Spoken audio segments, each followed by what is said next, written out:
Hi guys, welcome to another Divi theme video. This is Jamie from System22 and webdesignandtechtips.com. Well, we've got a fun one for you today. We've got a little icon over here on the left hand side. If I hover over it, it's going to drop down with a little menu. And we've made it fixed position, so if you roll down the site, it's going to stay there, roll over every other one. Of course, every time you roll over it, it's going to drop down. And if we look on tablet and mobile, if I hit my F12 key, here it is on an iPhone 12. And of course, if we click on it, it's going to drop down. If we click back off of it, it's going to pop up. It'll do the same thing on an iPad. Here it is on an iPad. And again, if we click on it, it's going to drop down. Click off of it, it's going to go back up. And of course, it's sticky on both these devices. So let's get started. Really easy to do. No coding involved in this today at all. Let's enable the Visual Builder. And I'll just get rid of it. I've got it in a little section down here. Great. Well, let's start from scratch. You can do this anywhere on your page you want because it's going to be in fixed position. I'm just going to add a new row under this one on this white section here. Little green button to add a new row. I'm going to have a single column in my row. And the first thing I want to put in there is a little icon. And you don't have to use this for a menu. You can use it for FAQs, for anything you want. So I'm going to go down. I'm going to use an icon for this today. And let's search for menu, perhaps. I think that's what I used last time. And there it is. Of course, it's way too big. So if we go over to our design, go into the icon. I have been using this default blue on this site, so I'm going to change it to that default blue. I'm going to make it a lot smaller. Try 30 pixels. Obviously, you make yours the size you want. It wants to be visible and it wants to be clickable. Just bear that in mind. Okay, I'm going to go back to content. Always find background under content. I'm just going to give it a dark background. I think I'll use the 2424 I've been using on a lot of this site. Great. There's a little squashed up there. So let's add a little bit of padding to give it a bit of breathing room. And I might use that color to give it a little border also. So back to our design tab. Spacing. Always find spacing under design. Let's try giving it 5 pixels all around and see how that looks. Just put in the 5, it'll put in the pix. As you can see, it's put it on the top there. Hit the chain, it'll do the opposite side, bottom. And we'll do the same for left and right. Obviously, as with all design features, adjust to taste. And just down below there, we've got border. I'm going to add a border all round. We'll try 1 pixel. I think I might want a couple pixels. Up that to 2. Let's make it the color we want, which is that blue. That kind of works for me. Now, so far in this site, we've been using 10 pixel rounded corners. So while we're in the border, if we go back up to the top, we've got rounded corners. As long as that chain's checked, you can get them all 4 at once. I'm just going to put a 10 in there. And that's it. It's the shape I want it. I think I've made this a little bit smaller than the one we demoed with, but that's okay. Like I say, make it whatever size you want. Now, at the moment, it's in the middle of our row. I want to scoot everything over that we build here to the left-hand side. We can do that just up above in alignment here. Now, you may be asking why I didn't put a link in, because we're not using a link today for this. We're actually just using it as a static object. And when we hover over it, we're going to adjust the size of our row. Great. So I'm going to leave that just like that. And let's add our first menu item, or whatever it is you want to add. I'm going to go in there, going to hit the little dark button to add a new module. For this today, I'm not going to use a menu. If you use a menu, it's great, but it'll shrink down to hamburger size when you go to tablet and mobile. I find it easier to do this particular thing just with my own icon. So I'm going to go down. I'm going to use a little text module. Inside here, you want to put whatever it is you want on your menu. I'm just going to say option 1. And of course, here you are going to want it to link to somewhere. We're not going to do it down below. You could do if you want the whole section to link. I'm happy for the word just to link, so I'm going to select the word and hit the little insert edit link there. I've got nowhere really to go, so I'm going to put a hashtag in there for my link. Great. Well, again, I want to color this background similar to the one we've used above there. So just down below, couple. I'm going to make it that same 24-24. And as you can see, it's stretching the whole of the width of our row. Okay, well, let's style this up a bit. I want a little bit more space top, bottom, and a little more space on the left there. I want my text to actually be white. And perhaps when I hover over it, as with these things down here, we can make it that default orange color we were using. So let's do that. We know where the spacing is under the design tab, spacing. Just roll this up a little bit. And let's say top and bottom, we'll give it 5. Again, it's putting in the pics. If it's not enough for you, let's do the bottom as well. Hit the chain. If it's not enough for you, add more. If it's too much, add less. Let's take that down a little bit. We only need to increment 1. I think that'll do it for me. And I want a bit of space on the left-hand side. Let's try 5 there. And again, if you don't like it, let's give it a little bit more. Great, fantastic. Well, I don't want this stretching as big as that. I want mine to be not much longer than the actual words that we require, depending on how much space your link text is taking up there. You'll need to adjust it to taste and go for the length of your longest word, obviously. If we close up spacing, just above it, we've got sizing. So I'm going to start off with perhaps, I think 120 probably did it for the last one, in pixels. So put in 120, but do put the px on the end there. If you don't put the px on the end, it'll put a percentage in there. And if it puts the percentage in there, just select it and put px in there for pixels. Okay, that may be even a little too much for my needs today. Let's go 110 perhaps. Yeah, that works for me. Now, if you want to, you can put rounded corners and things like that. I'm actually going to put a little bottom border on there, just so there's separation when we duplicate this. So still in our design here, we've got border down below. I really only want one on the bottom, so I'm going to go over here. You can do top, right, bottom, left individually. I'm going to select bottom. I'm going to make it 1 pixel. And when I put it on there, you probably won't see it because I'm going to go up 1 shade of grey. We were using that for the background. I'm going to use 4747 for that on the bottom. It is there. When we actually put the other modules in there, you'll see it. Okay, that link, I don't want it to be blue in color. The reason it's blue in color, if you haven't changed it, that is the default theme accent color for Divi. Now you can change any text and any link to any color you want in any module by going up to the text. You'll find a little link icon right there. If you click on it, you can change the font to whatever you want. And as with all things Divi, there's a crazy amount of fonts. Just roll over to see an example. I'm going to leave mine on the default. The size of it, obviously. Font weight. Again, I'm going to leave mine just like it is. But for our purposes today, you can also change the color. I want mine to be white. And just for fun, we'll do like I say we did with these ones. When you hover over it, let's change it to that default orange. So I'm going to hover up over the dark writing. This is common to all modules. When you hover over the dark writing within a module, you'll see some icons appear. If there's a little arrow, click on it. Make sure you're on the thing you want to affect. Desktop is when the mouse is not on it. Hover, obviously, is when they're hovering their mouse on it. So when they hover over it, I'm going to change that to that orange color we've been using. Great. Let's pop that back to desktop.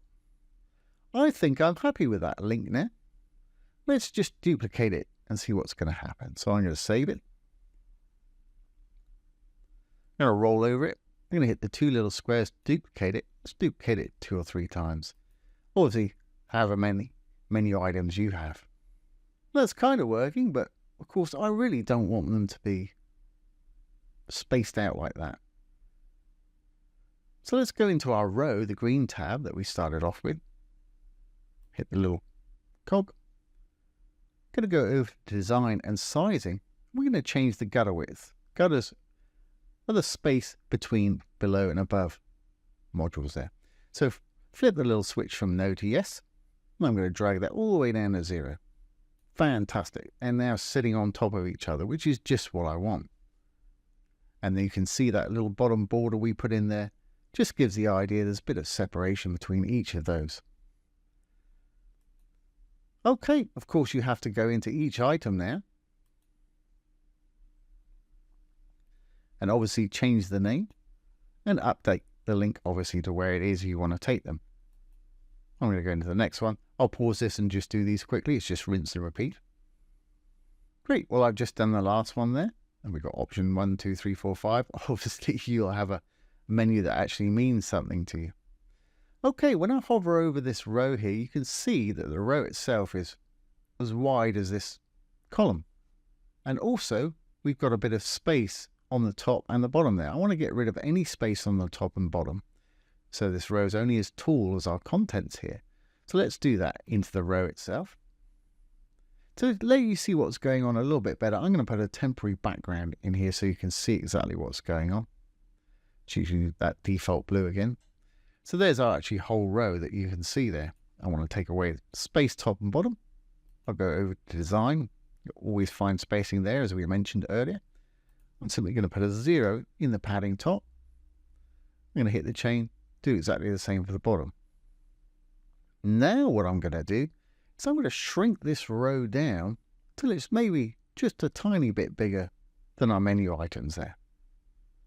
To do that, close up spacing. We'll go into sizing, just about. We roll down, we've got width here. It's in percentage. I want to do it in pixel value. I know these are 120 or 110 actually we put in there. Let's try putting 110 in. That might be too much. 110. And it's put in the percent there like I mentioned earlier. Just put the px on the end, pixels. And now our row has shrank down to the size of our actual modules there, which is just exactly what I wanted. When you shrink a row, you can now align it where you want. And I'm going to flip it on the left-hand side over here. Fantastic. So that's shaping up there. Let's get rid of that background that we put in temporarily. Back over in content, background. Just go over the field, hit the little trash can, gone. So we've got our little icon, we've got our little options there. But of course, I don't want to see that menu until they either put their mouse over it on desktop or click on it on laptop or mobile. And I'm sure some of you have figured this out already. We can do that back in our design and back in our sizing again. We can change the height of it on desktop and hover. So let's go in there. Make sure you're on the thing you want to affect, the height. On desktop, I don't want to see any of that, so we need to make it about 40 pixels. I can't remember exactly what size I made that icon. So let's try that. I'm going to put 40 pixels in there, 40 px. And that's kind of done it. As you can see, it's brought it up. You can see this is brought up, but it's not hiding any of this stuff. So there's one other step we need to do. If we go over to our Advanced tab, we can go down to Visibility. And we can hide what they call Overflow. So if we make our row a certain height, anything below that height will not show. It's going to hide the overflow. So I'm going to do it for both horizontal. I'm going to change them from default to hidden and vertical. As you can see, that's disappeared. It looks like we cut off our little icon a little bit there too. So I've obviously taken it down too far. So let's go back into our sizing, back down to our height. Let's just increment up till we got enough of that icon. I think that'll work for me. Great. And of course, when we hover over it, we want it to be its regular height. So instead of putting a pixel value there, you can do a pixel value if you want. I'm just going to put 100%, 100 and the percent sign, and it'll show all of it. So on desktop, we've got this. When we hover over, we've got this. Now, by default, this takes 300 milliseconds. If you want to slow it down or speed it up, we can do that easily over in the Advanced and Transitions. There's your default 300 mils. If you want to slow it down a bit, let's take it down for a bit of drama. Maybe half a second. I'm going to use ease in, ease out. That's always my go-to for my hover effects. These are all subtly different. Do play with them, but that's going to work for me today.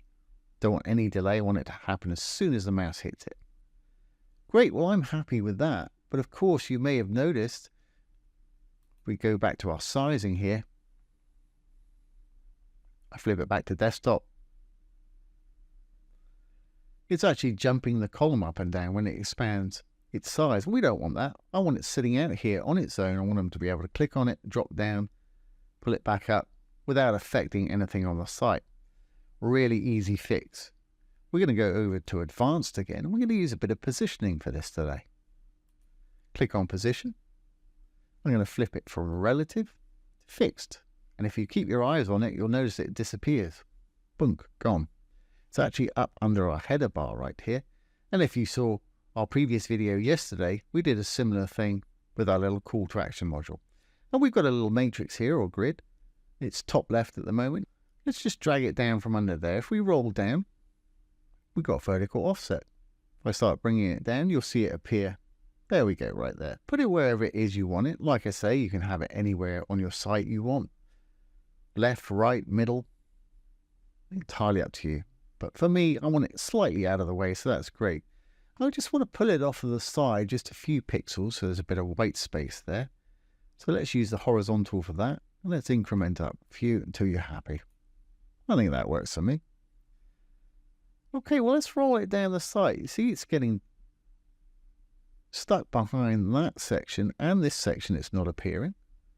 Well, that's not going to work. So what we can do is adjust the z-index. We're still in the row. We've got z-index here, and what z-index is dictates how things stack on top of each other. Something with a higher number will always appear on top of something that has a lower number. So let's just roll down so we can't see it, and we'll increment up until we can see it. There we go, fantastic. Let's make sure it's going to work on the section below. Brilliant, that's working on both. If you have a problem and you zoom it up all the way and it's still not working for you, go into whichever section is covering it and make sure that it's got a lower z-index than your little menu icon there. And you will always find that under advanced and positioning. So we should be good to go now. Let's save our changes here. We'll go down to the purple button, save the page changes. Save draft or publish if you're ready. Let's exit the visual builder. And there it is. There's our little icon on the left-hand side. When I hover over, it's going to drop down that menu. It's going to turn to that orange color. I guess we could have had that icon do that as well. But that's a great little feature to have on your site. And as I say, if we roll down, it's staying on top of everything. Let's just test it on tablet and mobile. Here it is on an iPad Air. Just make that a bit bigger so you can see better. Of course, on an iPad, you'll have to click on it. There it is, fantastic. When you're done, click back off it. You're good to go. And it'll do exactly the same on an iPhone. We'll click on it. And click back off. Great. So there you go, guys. There's how to create a nice little fixed position drop-down menu that'll float anywhere on your site. So I hope you've enjoyed this today and found it useful. If you have, please give it a thumbs up, ring the bell, comment, share, and subscribe to the YouTube channel. Don't forget, if you have any questions, pop them down below. I'll do my best to answer them for you, or make a little demo video like this one. Once again, this has been Jamie from System22 and webdesignandtechtips.com. Thanks for watching. Have a great day.